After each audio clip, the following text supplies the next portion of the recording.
আসসালামু আলাইকুম। সংবাদে আপনাদের সবাইকে স্বাগত জানাচ্ছি। আমি ফিরোজ তোহা। শুরুতেই সংবাদ শিরোনাম।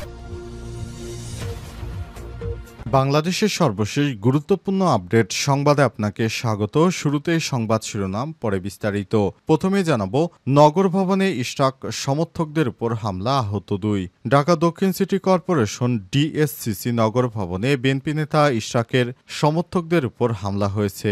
এই হামলায় আহত 2 জনকে ঢাকা মেডিকেল কলেজ হাসপাতালে জরুরি বিভাগে নেওয়া হয়েছে। আহতরা হলেন মনির 45, মহিদুল ইসলাম 35। আজ দুপুর 12:30টার দিকে নাগাদ তাদের উপর হামলা হয়েছে। আহতর বিষয়টি নিশ্চিত করেছে ঢাকা মেডিকেল কলেজ হাসপাতালের পুলিশ ক্যাম্পের ইনচার্জ পরিদর্শক মোহাম্মদ ফারুক। তিনি বলেন, দুপুরের দিকে আহত অবস্থায় ওই 2 যুবককে জরুরি বিভাগে নিয়ে আসা হয়। বর্তমানে জরুরি বিভাগে তাদের চিকিৎসা চলছে।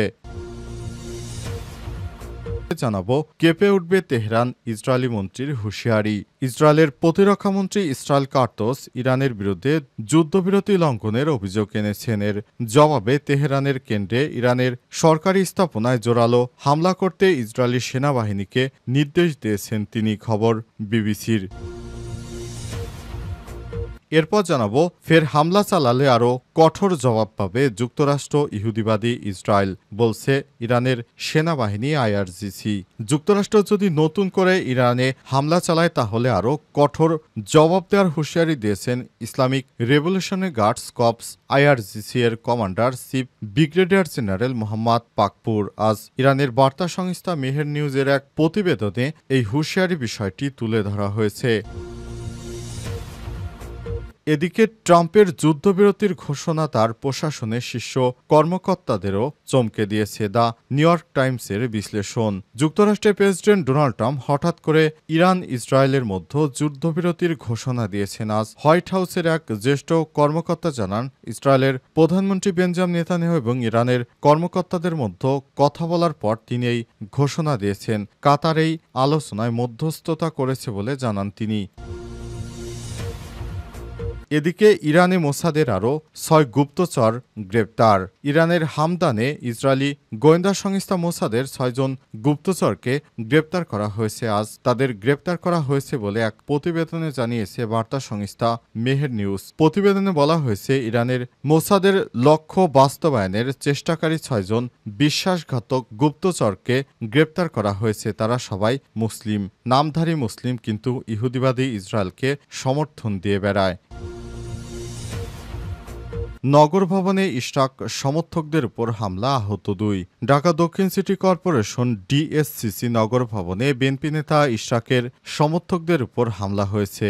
এই হামলায় আহত 2 জনকে ঢাকা মেডিকেল কলেজ হাসপাতালে জরুরি বিভাগে নেওয়া হয়েছে। আহতরা হলেন মনির 45, মহিদুল ইসলাম 35। আজ দুপুর 12:30টার দিকে নাগাদ তাদের উপর হামলা হয়েছে। আহতর বিষয়টি নিশ্চিত করেছে ঢাকা মেডিকেল কলেজ হাসপাতালের পুলিশ ক্যাম্পের ইনচার্জ পরিদর্শক মোহাম্মদ ফারুক। তিনি বলেন, দুপুরের দিকে আহত অবস্থায় ওই 2 যুবককে জরুরি বিভাগে নিয়ে আসা হয়। বর্তমানে জরুরি বিভাগে তাদের চিকিৎসা চলছে। দীর্ঘদিন ধরে ইশরাকের সমর্থকরা তারা নগর ভবন দখল করে বিভিন্ন অপকর্ম করার চেষ্টা করছিল। তবে অবশেষে নগর ভবনের আবারও কার্যক্রম শুরু হতে চলেছে। তারা এখনও নগর ভবনকে ঘিরে প্রায় প্রত্যেক দিনই তারা বিভিন্ন আন্দোলন নিয়ে দাঁড়াচ্ছে। এতে করে জনসাধারণের দুর্ভোগ আরও বেশি হচ্ছে। এদিকে ঢাকা দক্ষিণ সিটি কর্পোরেশন ডিএসসিসি চলমান পরিস্থিতি, সেবা কার্যক্রম এবং ঢাকাবাসীর আন্দোলন নিয়ে জরুরি সংবাদ সম্মেলনে ডেকেছে বিএনপি নেতা ইশরাক। আজ বিকাল 4:30টায় জাতীয় প্রেস ক্লাবে সংবাদ সম্মেলন অনুষ্ঠিত হওয়ার কথা। পরে অনিবার্য কারণবশত সংবাদ সম্মেলনের সময় পরিবর্তন করে আগামীকাল বুধবার 12টা নির্ধারণ করেছে বিএনপির ইশরাক প্রত্যেক দিনই তিনি সমাবেশ করছেন। প্রায় 40 দিন অবরুদ্ধ করে রাখেন নগর ভবন। পুরো নগর ভবনের অবস্থা খারাপ করে দিয়েছে ইশরাক। এরপর নগর ভবন খোলা হয়েছে 40 দিন পর। আজও সেখানে তার সমর্থকরা আন্দোলন করছে। তবে অবশেষে সেখানে ইশরাকের 2 সমর্থককে গণধোলাই দেওয়া হয়েছে, যেটি সত্যি আমাদের জন্য সুসংবাদ। কেঁপে উঠবে তেহরান, ইসরায়েলি মন্ত্রীর হুঁশিয়ারি। ইসরায়েলের প্রতিরক্ষামন্ত্রী ইসরায়েল কার্টোস ইরানের বিরুদ্ধে যুদ্ধবিরতি লঙ্ঘনের অভিযোগ এনেছেন। এর জবাবে তেহরানের কেন্দ্রে ইরানের সরকারি স্থাপনায় জোরালো হামলা করতে ইসরায়েলি সেনাবাহিনীকে নির্দেশ দিয়েছেন তিনি। খবর বিবিসির। ইসরায়েলের দাবি, ট্রাম্পের যুদ্ধবিরতি ঘোষণার পরও ইরান ক্ষেপণাস্ত্র হামলা চালিয়েছে। এদিকে ইসরায়েলের উগ্র ডানপন্থী অর্থমন্ত্রী সামাজিক যোগাযোগ মাধ্যমে বলেছেন তেহরান কাঁপবে। এদিকে ইরান ইসরায়েলে ক্ষেপণাস্ত্র হামলার কথা অস্বীকার করেছে। এর আগে ইরানের বিরুদ্ধে যুদ্ধবিরতি লঙ্ঘনের অভিযোগ তুলে ইসরায়েলের সামরিক বাহিনী দাবি করে তারা ইরান থেকে আসা ক্ষেপণাস্ত্র শনাক্ত করেছে। যদিও ইরানের পররাষ্ট্রমন্ত্রী সৈয়দ আব্বাস আরাগচি আজ ভোরে বলেছিলেন যে ইসরায়েল যদি হামলা বন্ধ করে তবেই তারা জবাব দেওয়া বন্ধ করবে। গত রাতে ইহুদিবাদী ইসরায়েল ইরানে ব্যাপক হারে হামলা চালিয়ে অন্তত 9 জনকে নিহত এবং 33 জনকে আহত করেছে। এরপর একে একে হামলা পাল্টা হামলা চলছিল। তবে হঠাৎ করে ট্রাম্প যুদ্ধবিরতির ঘোষণা দেয়। তারপর ইরান থেকে নাকি ক্ষেপণাস্ত্র হামলা করা হয়েছে এই অভিযোগ তুলেছে ইহুদিবাদী ইসরায়েল। ইসরায়েলি বাহিনী জানিয়েছে, আমরা যুদ্ধবিরতি ঘোষণা দেওয়ার পরও আমাদের উপর হামলা কোনোভাবেই মেনে নেব না। অথচ ডোনাল্ড ট্রাম্প জানিয়েছেন, দয়া করে তোমরা যুদ্ধবিরতি মেনে নাও, কারণ যুদ্ধ চলতে থাকলে পৃথিবী ধ্বংসের দ্বারপ্রান্তে চলে যাবে, আর এই যুদ্ধ কোনোভাবেই কাম্য নয়। ফের হামলা চালালে আরও কঠোর জবাব পাবে যুক্তরাষ্ট্র, বললেন আইআরজিসি। যুক্তরাষ্ট্র যদি নতুন করে ইরানে হামলা চালায় বা ইহুদিবাদী ইসরায়েলও যদি ইরানে হামলা চালায় তাহলে কঠোর জবাব দেওয়ার হুঁশিয়ারি দিয়েছে ইসলামিক রেভলিউশনারি গার্ডস কর্পস আইআরজিসির এর commander in chief brigadier general Mohammad Pakpour. আজ ইরানের বার্তা সংস্থা মেহের নিউজের এক প্রতিবেদনে তথ্য নিশ্চিত করা হয়েছে। তিনি আরও বলেছেন, আমরা মার্কিন প্রেসিডেন্টকে সতর্ক করেছি, যিনি ইহুদিবাদী শাসন ব্যবস্থাকে টিকে রাখতে যুক্তরাষ্ট্রের জনগণের স্বার্থ এবং নিরাপত্তা লুণ্ঠন করেছেন। যদি তিনি ইরানের বিরুদ্ধে হামলার পুনরাবৃত্তি করেন তাহলে তিনি আরও কঠোর ও দুঃখজনক প্রতিক্রিয়া পাবেন, যা ইতিহাসের জন্য একটি শিক্ষা হিসেবে কাজ করবে। ইরানের পারমাণবিক স্থাপনায় মার্কিন হামলার প্রতিশোধ হিসেবে আজ সন্ধ্যায় কাতারে অবস্থিত একটি মার্কিন সামরিক ঘাঁটিতে ক্ষেপণাস্ত্র হামলা চালায় Tehran. Islamic revolutionary guards corps আইআরজিসির এক বিবৃতিতে জানিয়েছে যে পশ্চিম এশিয়ায় মার্কিন যুক্তরাষ্ট্রের বৃহত্তম কৌশলগত ঘাঁটি এবং বিমান বাহিনীর কেন্দ্রীয় কমান্ডের সদর দপ্তরে আঘাত এনেছে ইরানের সামরিক বাহিনী। আইআরজিসি বলছে যে হোয়াইট হাউস এবং তার মিত্রদের প্রতি ইরানের বার্তা স্পষ্ট হচ্ছে, নিজ জনগণের সমর্থনে ইরান কোনো অবস্থাতেই তার আঞ্চলিক অখণ্ডতা, সার্বভৌমত্ব এবং জাতীয় নিরাপত্তার লঙ্ঘনকে মেনে নেয় না। যে কোনো হামলার বিরুদ্ধে কঠোর জবাব দেওয়া হবে।